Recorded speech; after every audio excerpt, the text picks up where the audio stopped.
Hebrew 12:5-6 నా కుమారుడా, ప్రభువు చేయు శిక్షను తృణీకరించకుము.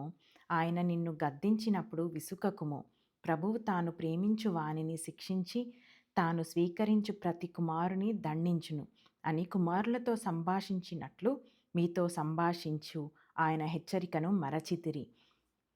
ఇది ఎప్పుడు చర్చ్‌లో గానీ, లేకపోతే బయట నార్మల్‌గా నేను చిన్నప్పటి నుంచి విన్నదేంటంటే, దేవుడు మనల్ని పిల్లలతో సమానంగా మనల్ని తన సొంత కుమారులుగా చేసుకున్నాడు కాబట్టి, మనం ఎలా డిసిప్లిన్ చేస్తామో మన పిల్లల్ని, దేవుడు కూడా మనల్ని అలాగే డిసిప్లిన్ చేస్తాడు అని ఆహ్, ఎక్స్‌ప్లెయిన్ చేస్తారు. బట్ ఒకటి గమనించాలి. మనం దేవుని స్వరూపంలో చేయబడ్డాం. కానీ, దేవుడు మన స్వరూపంలో చేయబడలేదు. సో, మనం మన పిల్లల్ని ట్రీట్ చేసినట్టు దేవుడు మనల్ని ట్రీట్ చేస్తాడు అని ఎక్స్‌ప్లనేషన్ అది అంత కరెక్ట్ కాదు అని నేను అనుకుంటున్నాను. ఎందుకంటే, మనము పడిపోయిన మనుషులము. మన మన మైండ్, మన way of handling things will be very different. ఆయన తన్ను తాను తగ్గించుకొని మనతో ఉండడానికి మానవ స్వరూపంగా వచ్చారు యేసుక్రీస్తు ప్రభువారు. అలాగని మనం అన్నిట్లోకి ఆయన్ని మన స్వరూపంలాగా మనం గుంజకూడదు.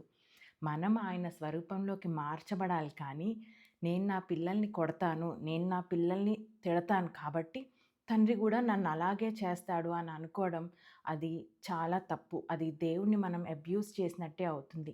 దేవుడు శిక్షించి అంటే ఇక్కడ డిసిప్లిన్ ఎలా చేస్తాడు అంటే, మనకిచ్చిన ఈ బైబిల్ ద్వారా చేస్తాడు. మనకిచ్చిన పరిశుద్ధాత్మ దేవుని ద్వారా చేస్తాడు. హెచ్చరిక ద్వారా చేస్తాడు. కానీ మనల్ని కొట్టి, తిట్టి, ఒక హార్డ్ లెసన్ నేర్పిచ్చి, మనకేదో వ్యాధి కలుగచేసి, మనకేదో నష్టం కలుగచేసి ఆయన ఎన్నడూ అలా చేయడు. మనం చేస్తాము. ఎందుకంటే మన పిల్లలకి మనం అలా చేస్తేనే అర్థమవుతది అని మనం అనుకుంటాము. కానీ మనం దేవుణ్ణి మన స్థాయిలోకి మనం ఎప్పుడూ గుంజకూడదు. మనం ఆయన రూపంలోకి మారి, ఆయన మనకెంత ఫ్రీ విల్ ఇచ్చాడు, మనకి ఎంత రెస్పెక్ట్ ఇస్తున్నాడు అని మనం గమనించి మన పిల్లలకి అలాంటి రెస్పెక్ట్, ఫ్రీ విల్ ఇవ్వడానికి ట్రై చేయాలి. కానీ నేను నా పిల్లల్ని కొడతాను కాబట్టి దేవుడు కూడా నన్ను కొడతాడు అని అనుకోవడం చాలా రాంగ్. సో, ఇక్కడ ఈ ప్యాసేజ్‌లో చెప్పబడిన శిక్షణ అంటే ఏంటి? శిక్ష లేకపోతే హెచ్చరిక అంటే ఏంటంటే, అది ఒకటి బైబిల్ ద్వారా వస్తుంది. ఎందుకంటే మనం రోజు బైబిల్ చదువుతాం కాబట్టి బైబిల్ ద్వారా దేవుడు మాట్లాడతాడు. పరిశుద్ధాత్మ దేవుడు మన హృదయంలో నివసిస్తున్నాడు కాబట్టి మనం ఎక్కడన్నా పొరపాటున తప్పిపోతే పరిశుద్ధాత్మ దేవుడు మాట్లాడతాడు. సో, మనం ఆ హెచ్చరికలు తీసుకోకుండా ఏదో ఒకటి చేసి మన జీవితంలో సాతానుకి ఆ ప్లేస్ ఇచ్చి మనం నష్టపోయి దేవుడు నాకిది చేశాడు అని ఇంటర్ప్రెట్ చేసుకోవడం చాలా రాంగ్.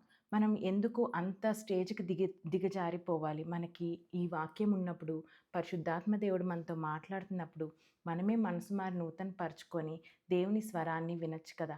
ఎప్పుడు దేవుడు మాట్లాడుతూనే ఉంటాడు. మనమే ఆయన ఆయన టోన్‌లోకి మనం రేడియోని ఎలా ట్యూన్ చేసుకుంటామో, మన మనసుని మనం అలా ట్యూన్ చేసుకొని, పరిశుద్ధాత్మ దేవుడు ఏం మాట్లాడుతున్నాడు, నాకు ఏ హెచ్చరిక ఇస్తున్నాడు అని సెన్సిటివ్‌గా ఉండగలగాలి. కానీ దేవుడిని మన స్థాయికి తీసుకొచ్చి, దేవుడు నన్ను ఇలా చేస్తున్నాడు, దేవుడు నన్ను అలా చేస్తున్నాడు అని అనడం కరెక్ట్ కాదు.